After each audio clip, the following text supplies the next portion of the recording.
At exactly 7:24 a.m., the Red Sea sky tore open, not with thunder, but with steel. 11 hostile objects, missiles, drones, ballistic fire raced toward the USS Harry S. Truman, a $13 billion floating fortress and nerve center of American power. No speeches, no flags, no warning. Just silence, velocity, and lethal intent. In a world obsessed with visible enemies, the most dangerous threats now arrive, cloaked fast and invisible, before you even realize war has begun. This wasn't just an attack, it was a message, a wake-up call delivered at supersonic speed.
The morning had started as routine. Sailors on Truman's deck checked jets past sleepy greetings. Beneath calm waters, the sea mirrored the sky, motionless, pale, serene. But then, everything changed. Radar consoles exploded in noise. Icons flooded screens. 6 cruise missiles, 2 ballistic, 3 drones approaching from different altitudes, angles, speeds. This wasn't chaos. It was orchestration. A coordinated strike timed to hit the Truman when her air wing was in maintenance mode. Flight decks, quiet pilots grounded. The Houthis had waited, watched and chosen their moment with chilling precision. Missiles arced high and dropped fast. Others skimmed the surface undetected. The drones weren't meant to kill. They were meant to distract, confuse, break the rhythm of American defenses. The strike wasn't just tactical, it was psychological. It told the world America's dominance in the Red Sea is not guaranteed. And the Truman wasn't the only target. At least 3 other US Navy vessels came under simultaneous fire. This wasn't a skirmish, it was a test to see if a small rebel group with imported tech and clever timing could strike the world's strongest navy.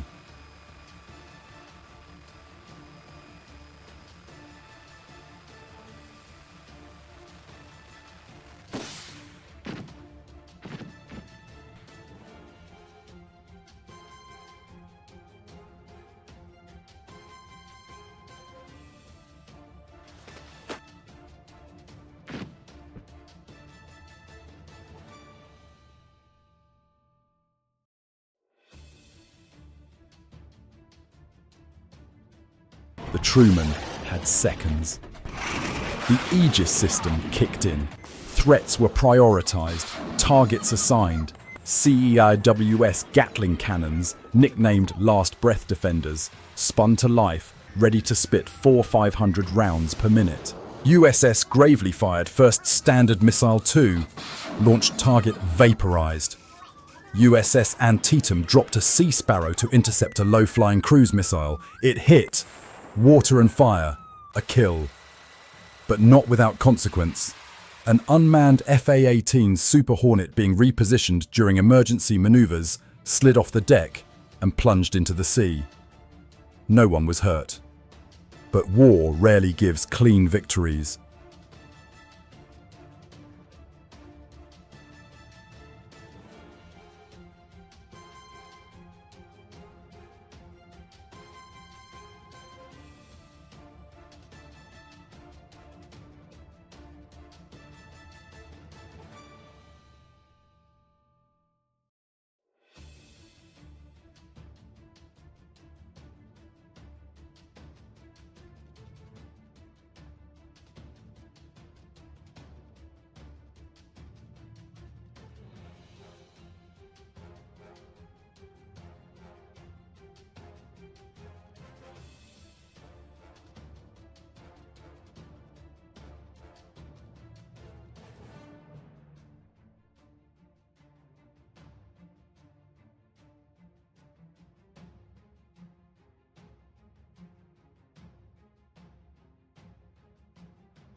At 0809, the Truman went from defense to retaliation.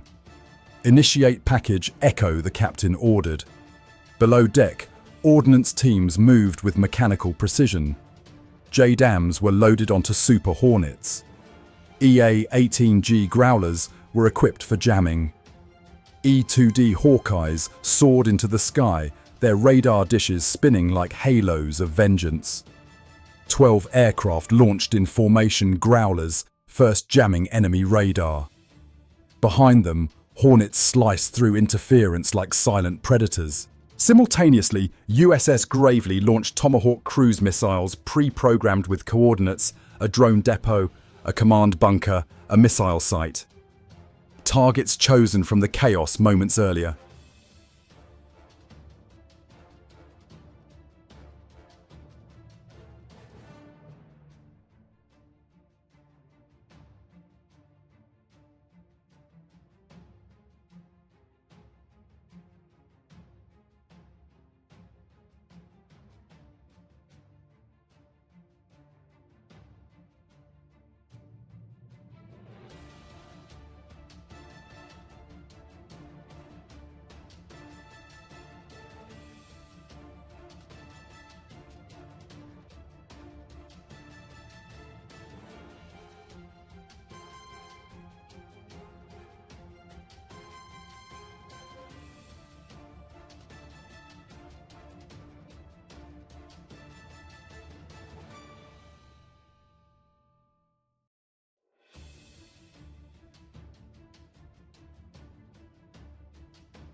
By 08:31, the first explosion lit up Yemen's western horizon. A drone storage facility disappeared in flame fuel, and explosives inside triggered a chain reaction. Minutes later, a Tomahawk punched through layers of rock and steel into a buried command center. The blast was so powerful, it registered on naval seismic monitors. Final strike, a SAM battery hidden in mountain ridges. Multiple missiles struck at once, radar towers, shattered air defenses gone. By 08:47, it was over. 12 jets returned. None were lost. But the silence that followed carried more weight than any explosion.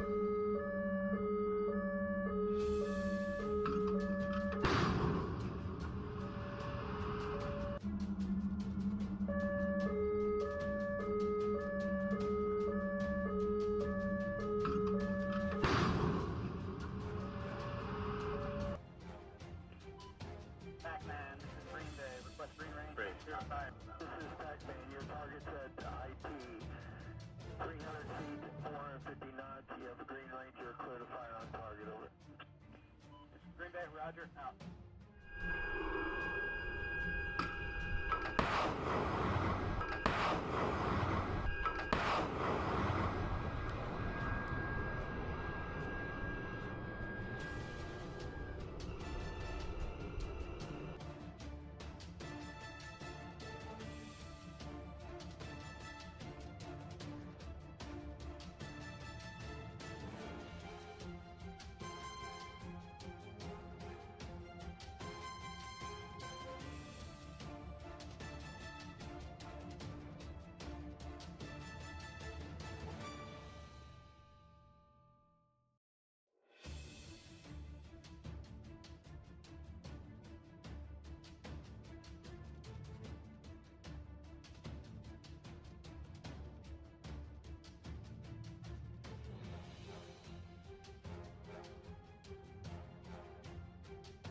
The Truman was still afloat. But the Red Sea had changed. News spread fast. Foreign embassies, defense ministries, global insurers took note. America had responded swiftly, decisively, and unilaterally. No waiting for allies. No prolonged deliberation. Strike first, ask later. Defense analysts called it a strategic evolution. Shipping companies rerouted traffic. Insurance rates through the Bab el-Mandeb Strait spiked overnight. A naval doctrine had shifted, and so had global expectations. Iran said little, but drone activity from Yemen dropped. The Houthis issued no statement. Their networks went silent. They didn't need to speak, the silence spoke volumes. Because in asymmetric war, it's not just the missile you fire, it's the one the world thinks you might fire next.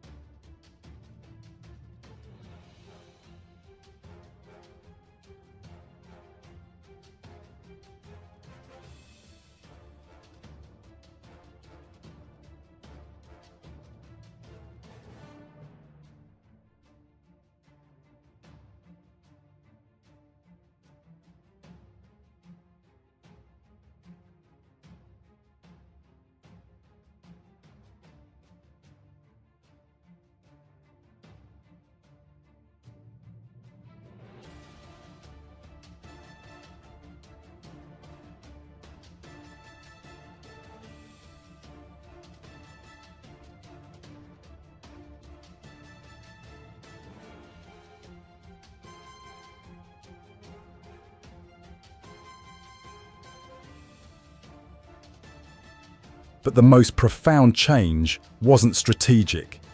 It was human. Aboard the Truman, sailors no longer saw radar blips as abstractions. They were potential death. Rules of engagement stopped being policies, they became instincts. The blurry space between threat and illusion vanished. Everyone stayed ready.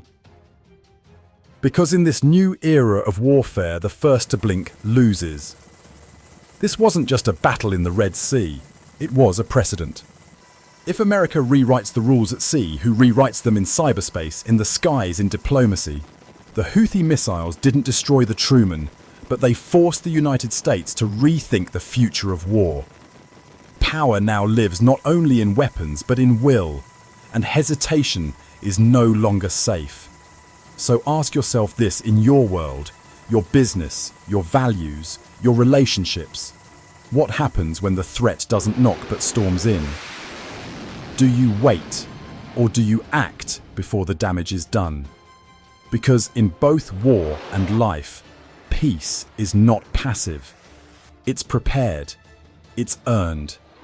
And sometimes the boldest defense is striking first.